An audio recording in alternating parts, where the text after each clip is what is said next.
L'Afrique accélère son intégration économique à travers des initiatives majeures comme la Foire commerciale intra-africaine qui a déjà généré plus de 167 milliards de dollars d'accords commerciaux depuis 2018. Quel levier pour renforcer le commerce intra-africain et soutenir la transformation économique du continent? Pour en parler, nous recevons dans ce nouveau numéro de décryptage Madame Francisca Tachoup Belobé, commissaire de l'Union africaine en charge du développement économique, du tourisme, du commerce, de l'industrie et des mines. Madame Francisca Tachoup, bienvenue sur le plateau d'Africa 24.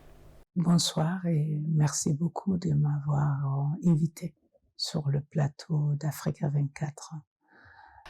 Plusieurs pays africains font face à des enjeux d'endettement élevés avec plus de 20 économies du continent considérées comme exposées ou déjà en situation de risque de surendettement.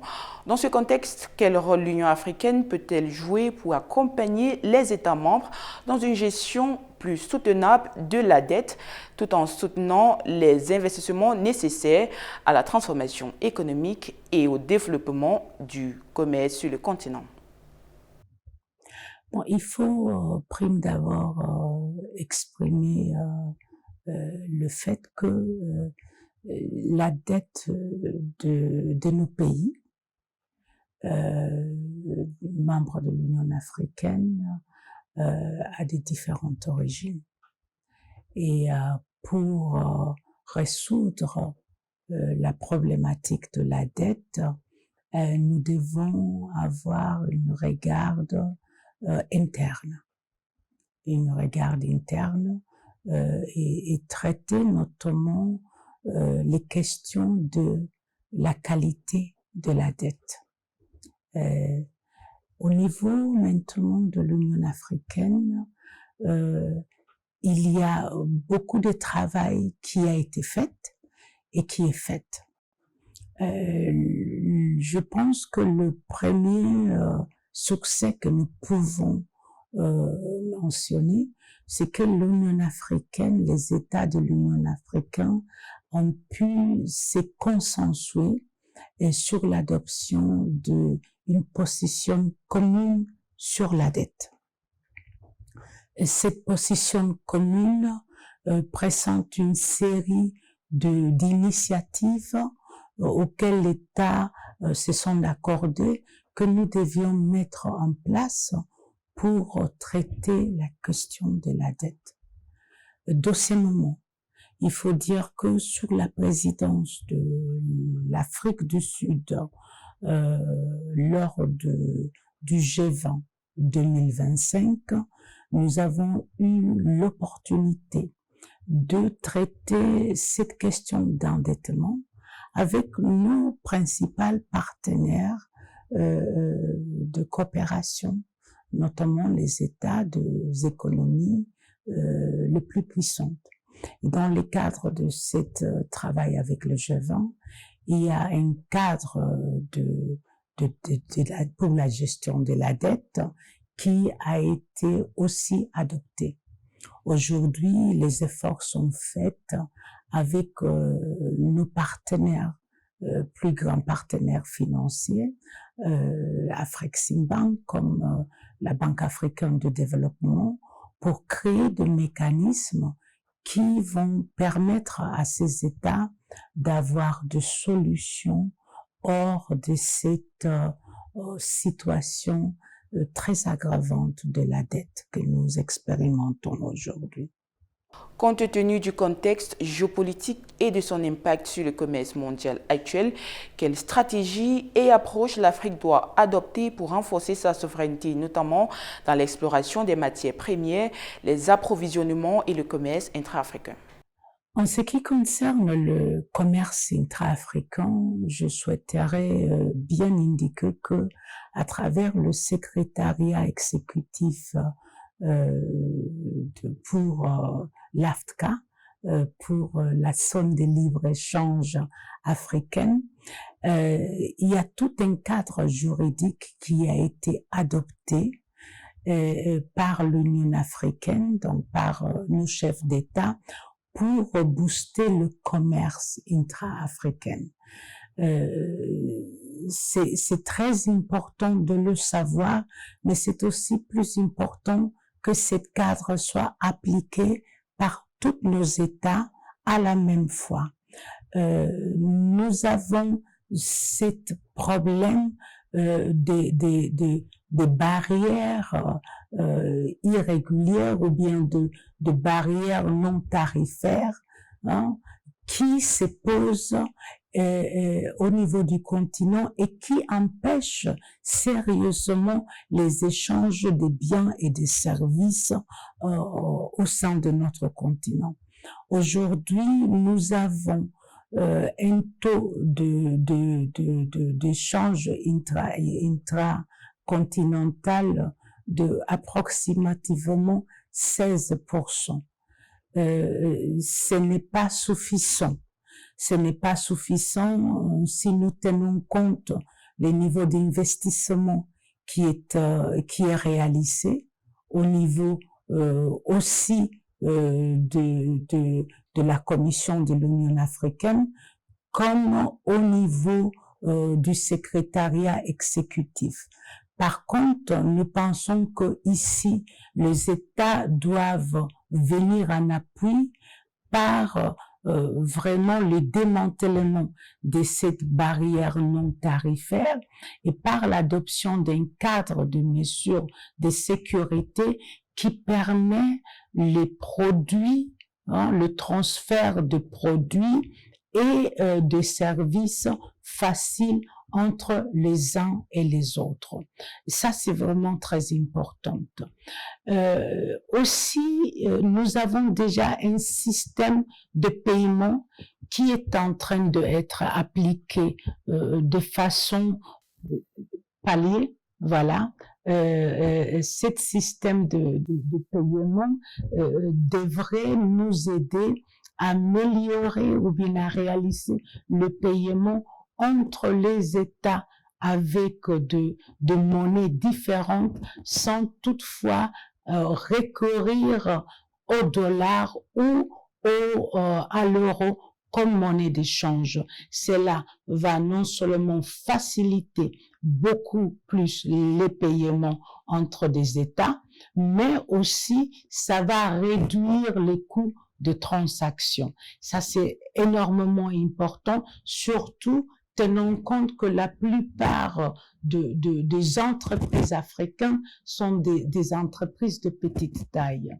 En ce qui concerne le secteur minerai, il faut clairement dire que nous avons l'espoir qu'avec l'expérience que nous avons eue au niveau de la question de la dette d'un côté, mais aussi au niveau de la question du commerce, où les ministres chargés de ces questions ont adopté des positions communes. Nous espérons aussi que sur cette question, les autorités chargées du secteur minier puissent venir et adopter une position commune sur le traitement de minerais en Afrique.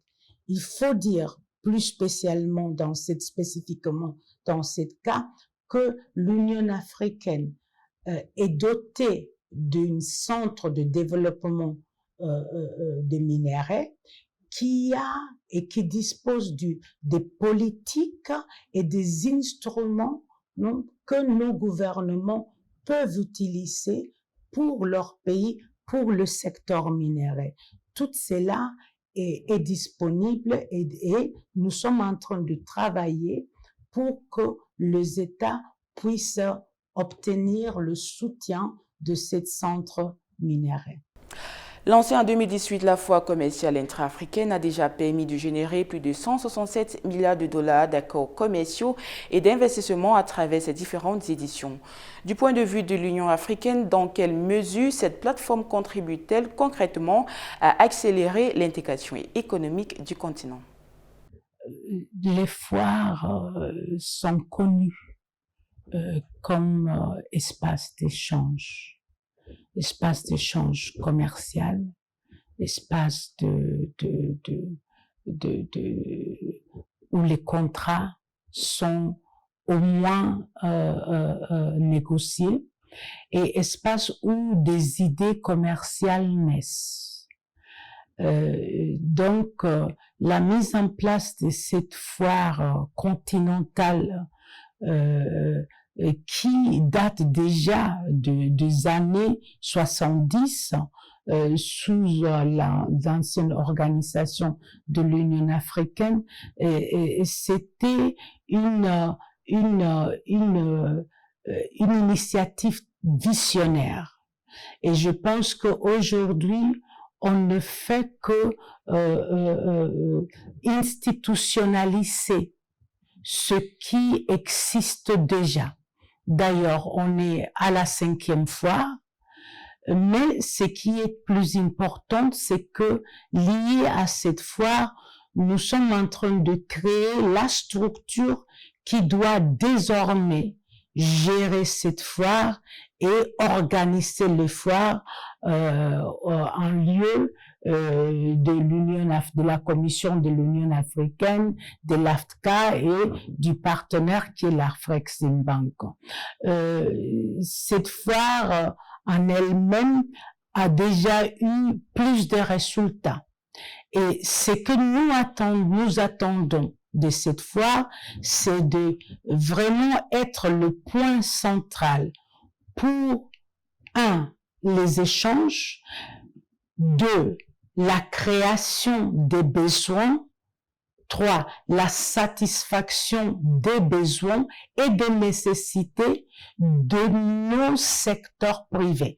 Quand je parle de nos secteurs privés, ça veut dire que nous aurons la foire de secteurs spécifiques, la foire du secteur minier, auquel, par exemple, toutes les entreprises africaines du secteur minier vont pouvoir se retrouver. Et là, ils pourront échanger pour voir quelle est l'avancée, quelles sont les technologies, quels sont les éléments qu'ils en ont besoin. Et cela accompagné effectivement de partenaires financiers continentaux que nous avons. Donc, nous pensons que cette foire va être un instrument clé pour vraiment redynamiser le commerce intra-africain. Maintenant, ce qui est clair, c'est qu'il ne peut pas avoir du commerce s'il n'a pas le besoin et s'il n'a pas le produit. Donc, c'est la raison pour laquelle, au sein de nos différents programmes et de différents départements, nous travaillons, surtout au niveau des teams, avec les États pour pouvoir créer des industries, mais aussi nous travaillons avec les organisations régionales du continent pour que nous puissions vraiment créer des industries à échelle. Donc, il y a des grandes industries, il y a des moyens, il y a des petites industries. Nous avons aussi, surtout au sein de mon département, des programmes qui vont diriger à la promotion des femmes et de jeunes, notamment des startups. Madame Francisca Tachoup-Belobé, commissaire de l'Union africaine en charge du développement économique, du tourisme, du commerce, de l'industrie et des mines, merci d'avoir répondu aux questions d'Africa 24. Merci d'avoir suivi cette édition de décryptage. L'information continue sur Africa 24.